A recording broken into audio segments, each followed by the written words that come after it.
Welcome to Beardy, Bruce Lee Central. Hey everybody, it's Birdie here. What's going on, guys?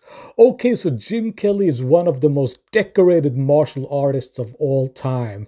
This guy was a two-division world karate champion at middleweight and at heavyweight.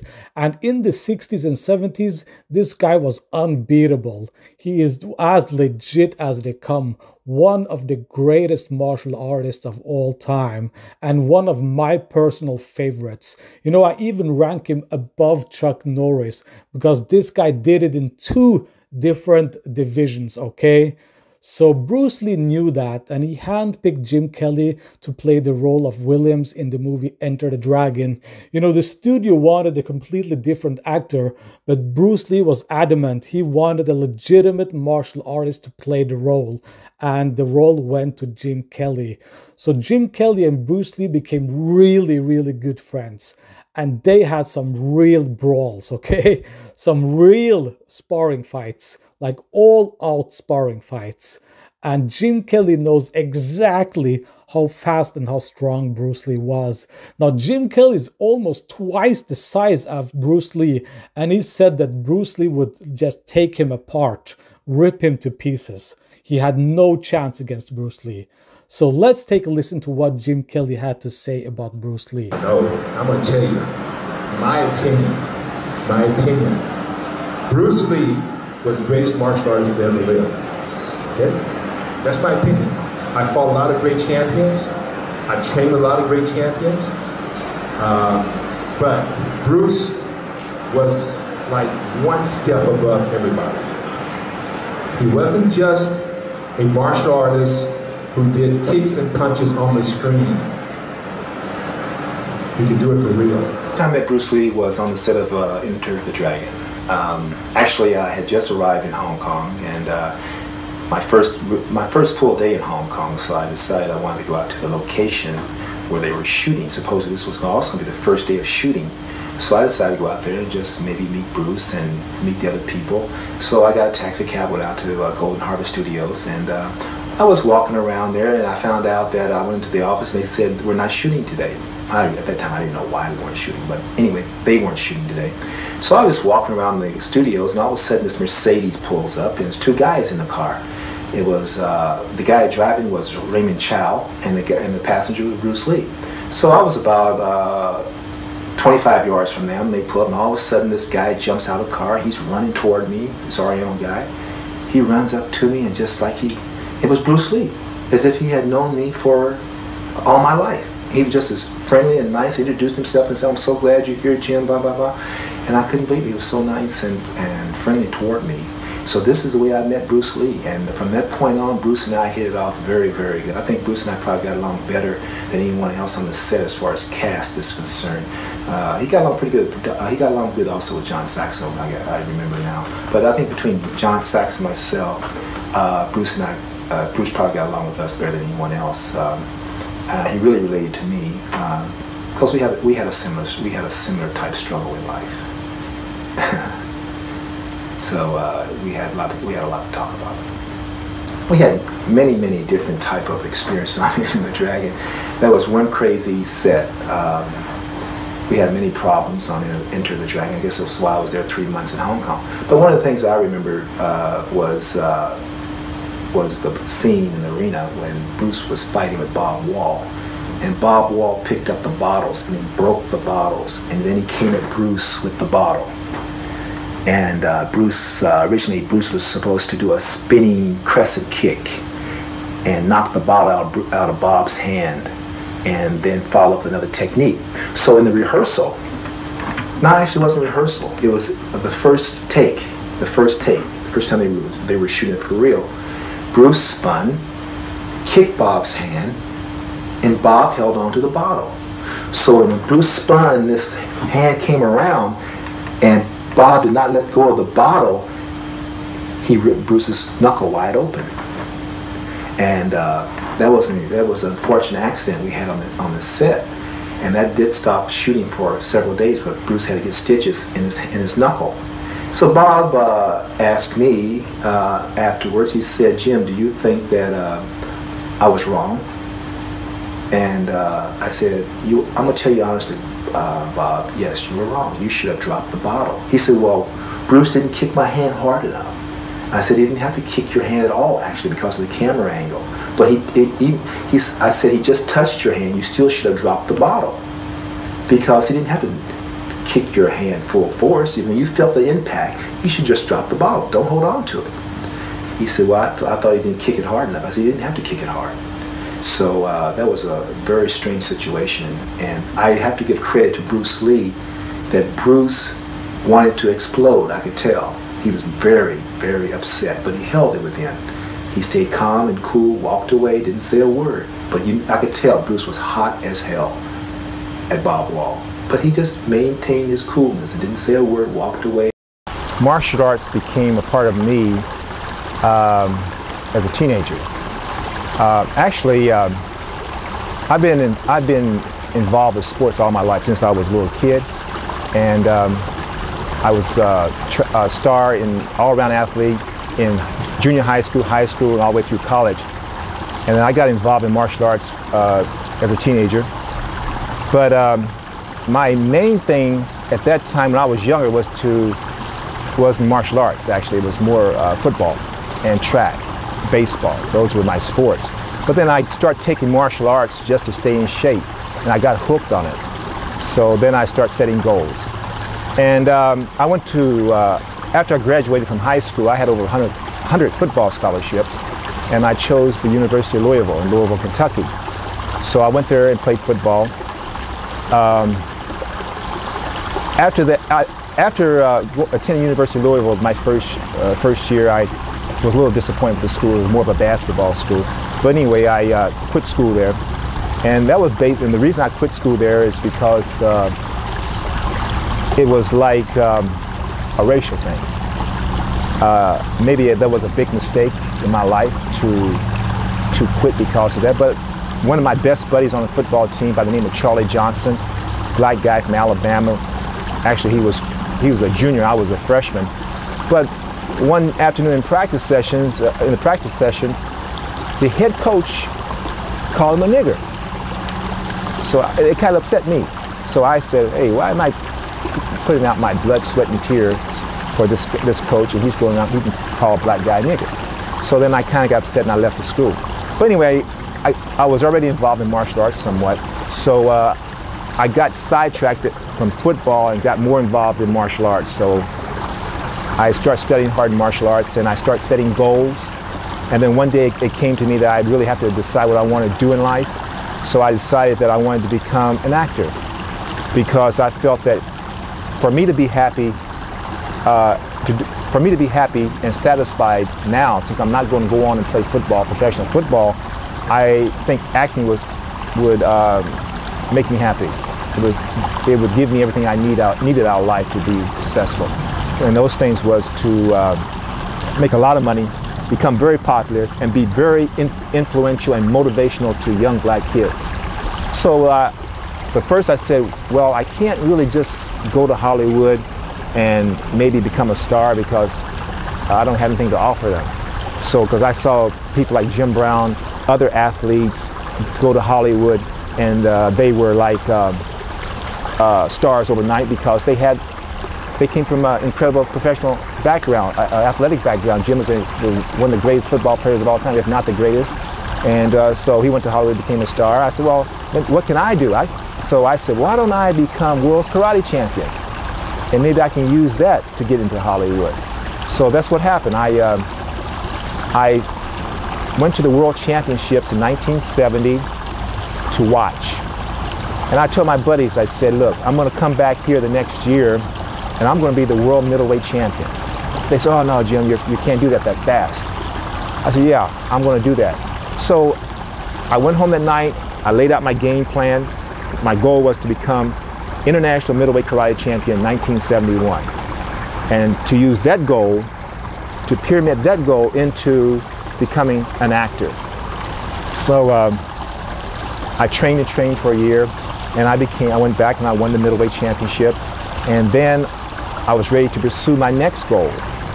So I opened up a karate studio just to have some money coming in. and give me time to go study acting, but I didn't get the opportunity to go study acting because an opportunity presented itself in Hollywood to me before I had a chance to study acting. And that opportunity was with a movie called Melinda. I was at my karate studio teaching a couple of the staff members from this magazine called Soul Publications. And one of the producers on Melinda called this lady and said, hey, look, anytime I need something different, you always can find that person or that thing for me. But I know I got something here I bet you don't know, I bet you can't find for me. I need a guy who's very good at karate and can teach the star of our film karate. So she said, no problem. My karate instructor can do that, Jim Kelly. So I went in to meet with the people, the producers, and that's where my career started. I went in just to teach the star karate, and they talked to me. They said, okay, we want you to teach the star karate, but come back tomorrow, we want to talk to you again. So I went back the next day, and they told me they were going to give me a co-starring role in the movie. So, oh yeah, co-starring role in the movie? Okay. And remember now, I don't know one thing about the acting business at this point. Nothing. I didn't even know anything about it. So they said, don't worry, the director will talk you through it, but you have the look. You fit, you know, you got the look we're looking for. So we'll talk you through the acting. So they did. I thought I was terrible. I really thought I was terrible. But I thought I looked good on it. I had the presence, but my acting skills I thought was terrible. I was, oh man, I thought I was, it was passable, I guess. So anyway, at that point they told me, some people on the set were telling other actors saying, Jim, you're over now. You're going to get all kinds of offers. And I said, oh yeah? Which to me, I didn't really realize what they were talking about because these were veteran actors, so they knew once a person has certain amount of screen presence, screen time, and you know, good chance you're going to get some offers, especially if you come off pretty good. So I said, okay. So I was at my karate studio for about 2 or 3 months. My telephone wasn't ringing. I said, where's all these offers, you know? But then all of a sudden, this little Jewish lady that I met who was representing me, Nora Sanders, she called me at my karate studio about 5 o'clock in the afternoon, and she said, Jim, they're casting a film out at Warner Brothers. It's a fight film. Now you won't get the part, but I want you to go out there and meet these producers. So I said, okay. She said, they already have the guy they want, but they're having a little problem negotiating contracts, so they're looking at other people, but they're going to take him eventually. But this is an opportunity for you to meet the producers. So I went out there, and it was Warner Brothers, Fred Weintraub, Paul Hellert, who produced Enter the Dragon, and they said, do you know karate? I said, yeah. So they said, well, show us little moves. So I started jumping around, moving around, kicking all over the place. Okay, good. So take the script, look at the part of Williams, and go out in the lobby, check it out, come back in 5 minutes, and let us know what you think. So when I came back in, they said, what do you think? I said, okay, it's pretty good. I like that part. And they said, well, do you know Bruce Lee? I said, no, I don't know him personally, but I know of him. And they said, okay, you got the part. I said, oh, okay.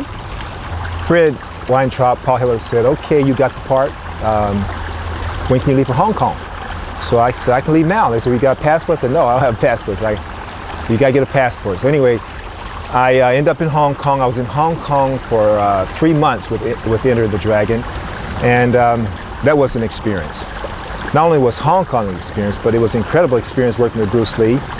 And in case all my fans out there who's listening to this documentary, I want to let you know I wasn't supposed to get killed in that movie. Originally, I was not supposed to get killed in that movie. John Saxon was supposed to get killed. And at that time, that was my second film. And John Saxon, I don't know, maybe had made something like, I don't know, 20 films within. I really don't know, but anyway, his agent said, look, if you want John for Enter the Dragon, Jim has to get killed, not John. So of course, I have to get killed because I only had 2 films to my credit.